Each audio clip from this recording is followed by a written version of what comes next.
One, two, three. Okay. Hello. Welcome to Free Will, Science, and Religion. I'm Chandler Klebs, and I'm here with wsdtime or Will and George Yeah. Ortega. And we're going to be talking about blame today and how people are used to the idea of blaming people and seeking revenge on them and all that. But what do we replace blame with? And there's something that a compatibilist said that blame is identifying the problem and then rehabilitating people and making corrections. Which which is really what he's talking about is doing the same thing as what we want to do. We want to change things. We want to improve things. We do want to identify problems and help people do better, deterministically, of course. Um, Yes. but the problem is just as this compatibilist that I've talked to, just as, compatibilists redefine free will, what he's done is he's redefined blame to mean rehabilitation of criminals. That's the thing. But that's not what people do when they blame people. We all know that. People, they blame people and they get all angry and mad at them like, well, you chose to do this and I'm mad at you. I'm not your friend. I'm blocking you on Facebook, or even worse, they're killing them or something. So um, Excuse me. I think perhaps that the word blame is just not right for our mission that we're promoting.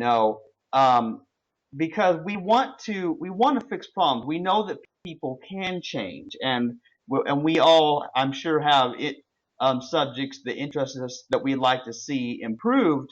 But as far as blame, I think we can do without the word blame. I think there needs to be an alternative term, but I'm kind of at a loss for what word that would replace that. So maybe you guys have some thoughts on that. All right, well, I'm thinking that basically, rather than blaming the person for doing something wrong or blaming ourselves when we do something wrong, how about if we identify the person and we identify this? In other words, like we are identifying the fact that, let's say, someone else did something wrong, but since they don't have a free will, it would be wrong. It would be immoral to blame them. But we still, like, whether it's someone else or ourselves, we still have to address what was done in some way. So I think identification, identifying them, kind of like, allows us to do that, allows us to kind of like, it gives us a word to describe what we're doing that doesn't connote blaming and the negative connotations. Yeah, Hmm. obviously identifying the cause of something, like for example, somebody identifies what the cause was of a fire. It could be that, something went wrong with the microwave, the parts inside, and the microwave burst into flames, starting a huge fire. Um, and people don't tend to blame the microwave. Or why the car breaks down. Right. Now I do know of people who do that kind of thing and blame their cars and punish them. But but most of us understand that there's no malicious intent or nor any choice being made by a microwave or a car, but that there's a reason things break down and things go wrong. Um, so identifying the cause of something is important only because you can use that information to prevent something in the future. You want to make sure that there wasn't a human who set fire to the building. Um, Hmm. because if there was, well, then that means you need to do something about it, because then you identify the cause of, well, why did this person burn down this building? And sometimes you'll find out, well, that they didn't put out their cigarette. Another reason why nobody should be smoking cigarettes. But Agreed. yeah, a little side note. Or what if it was an act of arson where this person got Threw really a Molotov cocktail through somebody's window. yeah. Yeah. I play a lot of Grand Theft Auto. Yeah. Well, or what if it was arson where somebody got really mad at somebody because let's say that they disagree with them in politics or religion, and so their solution is to kill this person by setting fire to their house. Well, see, in that case, if you can identify who was the agent who set the fire, we still don't fundamentally blame them in any way, but we're identifying them as the cause. Not the first cause, of course, but And but I would say the observable and perhaps the correctable cause. I guess we need to be focused more on the correction aspect, because a problem that people have when they understand that we're determinists is they think that we're just saying, oh, well, nobody's to blame, so let's let all the criminals out of jail and everybody does whatever they causally want, which isn't really what we're saying anyway. You know, actually, we believe that everything has a cause, and therefore, it's actually quite possible to prevent dangerous things from happening and people reacting in revenge and hatred. And so, I know we'll make a better world, but we have to. Here's a little problem: is okay, so I have this friend who is mad at some things that people have said to him, names they've called him, accusations they made against him, and he still can't get over it. And he's saying that we can't let them get away with it, and don't try to justify what he said to me, and I try to tell him, well, we're not justifying anything. I'm not justifying anything here. But you know, that's not what it's about. Now, here's the deal. I'm actually kind of at a loss of how to handle certain situations in my life and with relationships and what this friend I'm trying to help is experiencing here, because I would like to just say, just let it go, shake it off. But at the same time, we can't do that. Actions always have to be made. And of course, I've tried to advise him to block people and not look at what they're saying about him and all that, because that gets them all upset. Because on the internet, that's what you can do. I think the real work, though, the real change that will happen in society won't be on the internet, because, we already have defriending and blocking and reporting features on social media. But in real life, with people doing actual acts of stuff that hurts and kills people, that's where our focus is in our message that there's no free will, and how everything that people do is determined by prior causes, and that we automatically learn how to prevent those same things from happening again. And we all do and that.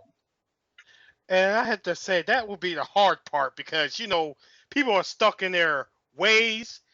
They don't want to change. They don't want to see the change coming. Some of them, yeah. If I was to tell you about you made that speech to some of the people I know in real life, they would run you out the building. I'm telling you, that's the way I see it. Oh yes, I Yeah, know that there are many but people who are hostile to this message.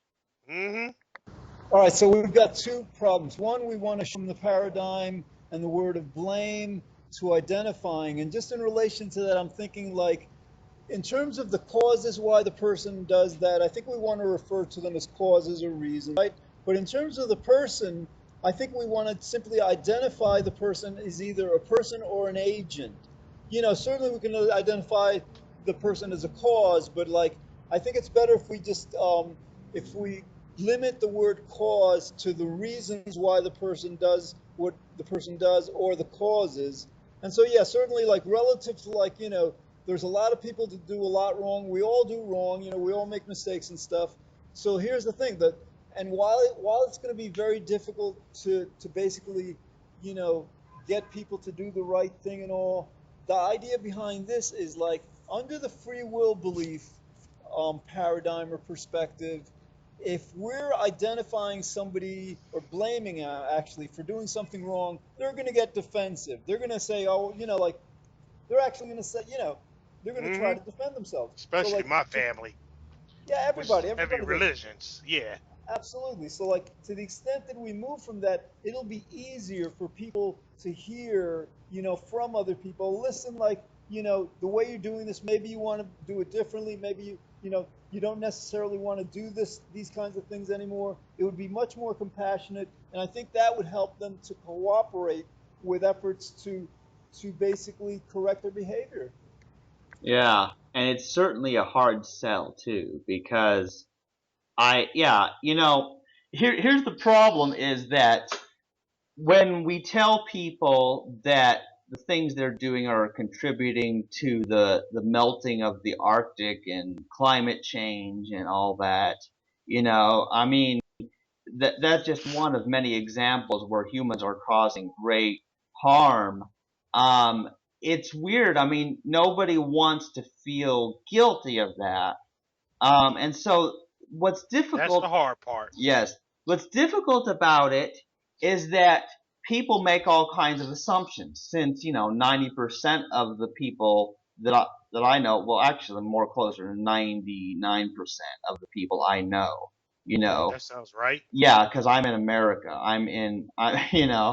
And and So am I. I guess everybody's here actually. yeah, I know. I'm seriously. I live in a weird place. And so pretty much everybody is almost highly religious, and even the atheists still can't give up this whole free will thing, a lot of them. And so you guys in the podcast understand it, but when I talk to another person and tell them, that humans are contributing to climate change and that they're slaughtering these farm animals, but also causing them horrible, painful lives, and women are killing their babies with abortion, the thing about it is they don't like to hear that because then they feel like, oh Hmm. no, they don't want to feel that, oh no, I'm a torturer and a murderer and I'm destroying the planet.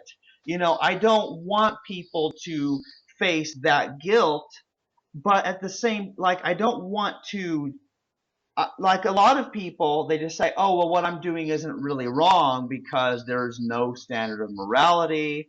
Or Um, top of the food chain. yeah, they're the top of the food chain, so they Yeah, I could give you a story. Yeah. Oh yeah, yeah. I deal with that a lot, but here's the deal. That's not the route I'm taking. The route I'm taking is that, well, what we're doing is bad. It's Hmm. harmful to the people that we're hurting, and it's harmful to all life on the planet too. Hmm. Um, so what's interesting is we're not going to back down on the truth of the harm that's being done, but at the same time, we have to make people understand it's not your fault that you were raised in such a way that made you destroy the planet. So, Yeah. we're trying to, we want to help you see the light and improve here, but we're not blaming you. And it's I have really, to say something. yeah, I gotta say something, man. okay. It's a little, well, it's kind of on the topic, but I was walking past one day, right?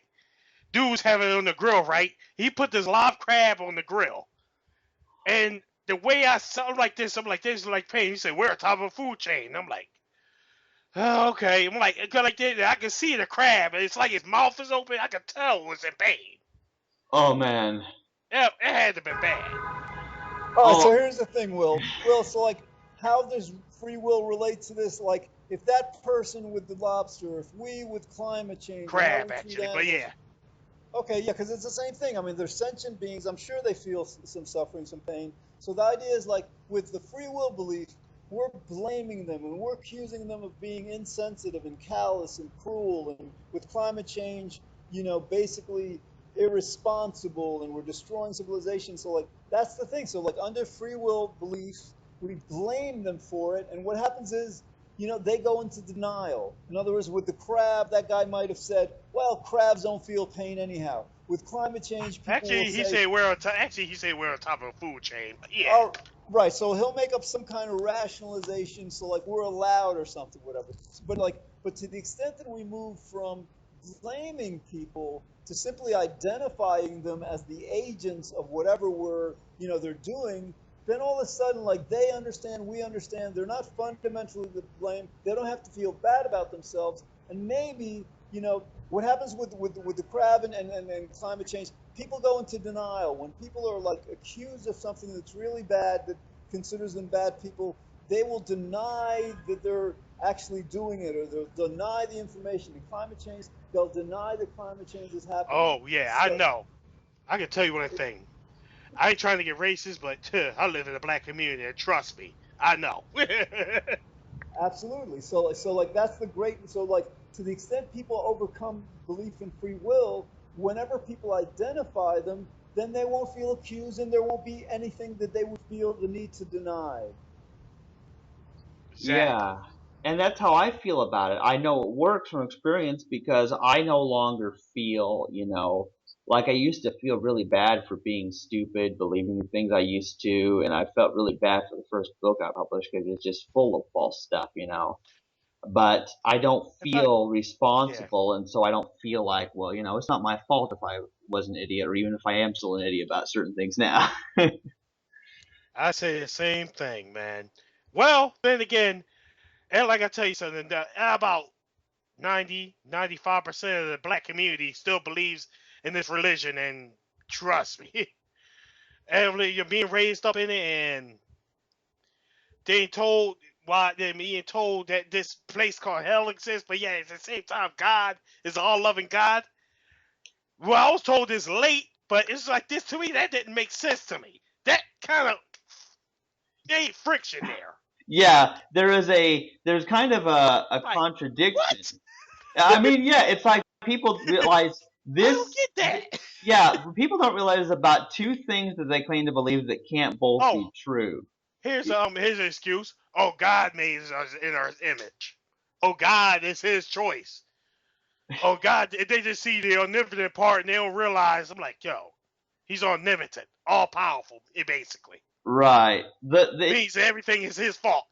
Yeah, He knew what would happen. yeah, see, that's the problem. And of course, I mean, and we don't want to get too on topic about that, but yes, one Okay. problem with being the first cause is, well, that everything's sort of your fault. That's kind of the problem. And we're saying that nobody, not even God, if God existed, could be, the first cause. I mean, that would just be so bizarre. And we've talked about that in some of our episodes too. So, but yeah, I mean, nobody really wants to feel that guilt, and so if we can get people to stop blaming themselves for things, because like let's say that somebody is blaming themselves for some mistake they did, like I don't whatever it might be, and Yeah. so they go to a psychologist who happens to understand the true nature of human will, and let's say that the psychologist, he tells them, well, you don't need to feel fundamentally responsible and guilty for this. Yes, you made a mistake, but we all do, and given what you were taught and the influences and genetics you had, it made sense what you did.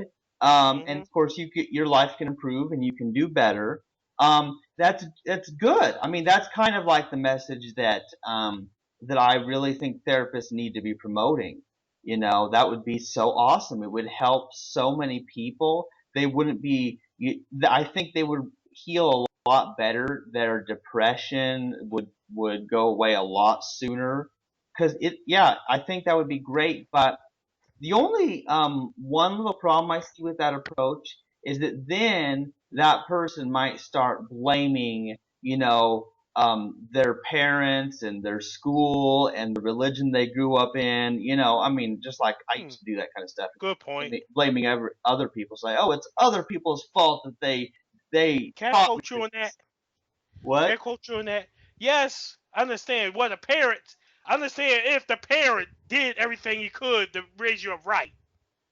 Yeah, Because sometimes outside influences, which is why if I ever have kids, I'm moving out of the ghetto. yeah, Because bad eggs can influence your kids, make them do stupid stuff. Because they don't learn it from you, they learn it from them. yeah. And Yeah. yeah, So And that's the thing exactly what, is, huh? Well, yeah, the thing is, so like an example, like, in therapy, when we're training our kids or just teaching our kids in general not to blame themselves, we Yep. can't just stop at that. We have to also tell them, well, listen, like your parents The don't outside have a free will influences. either. Yeah, Yeah. and the society doesn't have free will either. So in other words, you're teaching them basically that this blameless paradigm applies not just to them but to all people. So like so Yeah. suddenly, for example, somebody in therapy, they're not blaming themselves for their problems. They're not blaming their parents. They're not really blaming society. And without this like paradigm of blame, I think it's probably easier for them to focus on why what happened, and how to overcome it without being distracted with this diversive blame factor. Yeah, another thing I want to mention is that parents sometimes blame themselves. Even the good parents, they blame themselves for the Yeah. way their children turned out, and that's completely irrational.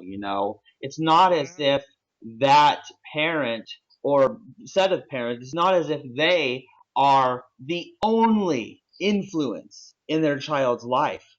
Yes. There's the school, the church, the entire government, every person they ever meet during their entire life. And so what it really Which means, is yeah, that, yeah. yeah, and And yeah, go sorry, ahead. sorry, sorry. Go ahead. Yeah, I mean, you can Uh go ahead. Yeah, oh. As I was saying, I understand what you're saying. It's like I said, the reason why I said I would, as I was saying earlier, I would move out of the ghetto because, like I said, these kids right here. Now the parents, I live around in an area where the parents don't give a crap. I'm gonna be honest, they don't care yeah, about their kids. They know they raise them up right, and that bad influence is trade in the school they go to. yeah, And that's like they spread. That's why I say, yo, I'm not having no kids until I get out. Yeah, get away from get into a positive area at least. Cause yeah, yeah. yeah, You know what? I mean, and of mm-hmm, course, I don't plan on having kids unless it's through adoption. But if I did, I'd want to move to another country first because the way things are right now, it's kind of crazy. I just don't think that hey, there's a safe good place to point. raise kids here. Good point. All right, If stuff so guys, continues like this, I ain't gonna have a kid. Yeah. Good So, point. guys, we're talking about how, like, overcoming the belief in free will, helps us to not blame ourselves, not blame our parents and their friends and society in general, but it extends beyond that. In other words, like, we've got to acknowledge that a lot of people refuse to accept that they don't have a free will because what they conclude is that, like, if we don't have a Excuse free will, me. if human beings don't have a free will and we're doing things that we consider wrong or evil, then in their mind, they have to attribute our actions to God. And most people are very comfortable. They need to believe that God is a good being, is good. So basically, we have to kind of Read like that Bible, explain and to you'll see them. he's not. Right. Yeah. So, well, but here's the thing. Like Chandler, you were alluding to this earlier that basically there's a way to actually even absolve God of this evil, and it's not. I don't think it's completely satisfactory to my mind, but I think it works to a certain extent, and that's the like basically the reason we human beings don't have a free will and aren't fundamentally more responsible for the wrong that we do is because of this process of cause and effect. There's a cause to what we do, there's a cause to that, and a cause to that, and a cause to that. And if we follow this chain of cause and effect back, cause by cause, it ultimately leads to before we're born. Now, if we want to attribute evil to God, we have to say there's a cause to why God did the evil. But the problem with that is that God is eternal, and this chain of cause and effect would be eternal. So you never get to the point where you could say, well, God at this moment decided to do this evil. Yeah. Yeah, I mean, it's hard to wrap your head around, and I don't find that particularly intellectually satisfying either. Um, but it's very interesting because one thing it means is that, well, God is not in control, not all powerful, really, in the Yeah, sense that that, would class with his emissions. Yeah, I know. yeah, it's very interesting. And part of the problem is people literally are teaching that nothing is impossible with God. God can do anything. God can pop. God popped this planet into existence 6,000 years ago, and God raises people from the dead, and has this perfect blissy afterlife, called heaven after they die. But most of We'll burn in that eternal fire if you yeah, bad if you yeah, don't but like it. but most, Yeah. yeah, what really chased me out of it is, 99% of the people are not believing the right thing, and so they go to hell. And that's part of the problem, is it's not their choice what they believe anyway. And so there's several problems, and that's why, the subject of heaven and hell, and God and Christianity and stuff comes up a lot in the podcast. Just because of, the conflict of realizing we don't have free will or free choice, and that we don't deserve to be sent to hell and burn forever. So yeah, it gets really interesting. But yeah, I think George is right. People have this need. People who believe in God have this need to see God as all good, which is why they don't read the Bible, and it's also why free will was promoted as a doctrine in Christianity. In fact, I've been reading that book, The Free Will Delusion by James B. Miles, and he quoted somebody who mentioned that that's pretty much why the free will doctrine persists, or was added to Christian teaching, was because that way humans are to blame for evil instead of God. So I think, George and Will, that is the last domino that must fall. People have to find a way to Mm-hmm. absolve God in their minds, since they believe in God and they feel like they get their meaning and their purpose from God, and their whole life is so, for many people, it's so involved in their belief about God, that to make them think that God is responsible for all the evil in the world, and well, that's horrifying to them, which is why they psychologically deny it. That's their automatic Mm-hmm. response, is to deny this message of no free will, because then they think, well, God's all powerful, so he must have free will, and he intentionally caused all this suffering. So then they get all mad at God. Mm-hmm. Yeah. So that's the problem. Exactly. So yes, I think we're getting onto something, guys. I think we're getting down to the real issue. The real issue that keeps the majority of free will believers, which are almost all religious, in one form or another. This Well, you did say some atheists, but yeah. Yeah, yeah, sure. There's people like Daniel Dennett, and people who redefine free will to still try to come up with the whole compatibilism thing. Um, but for the most part, atheists understand that we don't have a free will, and you can tell, especially the biologists who explain how we evolved a certain way, why that we have certain behaviors that to morality is a kind of thing that all types of animals have. It's a survival thing. So yeah, we understand Mm-hmm. that we're programmed to survive and reproduce. We have no choice. We have to eat and drink and all that Mm-hmm. stuff. And so I think biologists, evolutionists, they really understand it, and even the compatibilists understand. Most of them will admit that yes, in the past, everything being the same, you could not have chosen otherwise, but they still, at the same time, try to come up with a new definition of free will that allows them to blame people. And I think it's completely insane. But I think we are, as far as the religious folk anyway, we are getting down to the bottom of this. So yeah, George, what he mentioned is very important here. And we're just about running out of time of our 30 minutes for this podcast, but I think we've covered a lot about blame. So do we end this one, or was there something more that you guys wanted to mention? Yeah, about your thing about you saying how animals survive. Let's give a little example, right? I love my cat. Well, I got two, have two cats, but I love my cat. like I said, but there are cons to it, obviously. With the older cat, I could put her down there and put the flea stuff in the back of her head. And the younger cat, she's a little kitten, right? I put her down, right, like I do the older one. Then she start fighting me a little bit because I'm trying to put the flea stuff in the back of her head. She fights me a little bit. Then all of a sudden she start hissing real bad. Then all of a sudden she pulls her body forward. Then she start thrusting, claws start flying, and I got this large scratch on the back of my head. Yeah, all right. Well, the thing is, like, Yeah, we animals don't have free will either, so that helps us kind of like, you might get yeah, angry that that happened, but you wouldn't blame them. But Chandler, yeah, I yeah. think if it's 30 minutes, I think we should end this and let's start a new one. Yeah, good idea. Okay. Ac- Yeah. yeah. Actually, I think this is about up for me because I'm ready to go to bed here. Been up Okay. all day. Okay. Well, I'm gonna end this.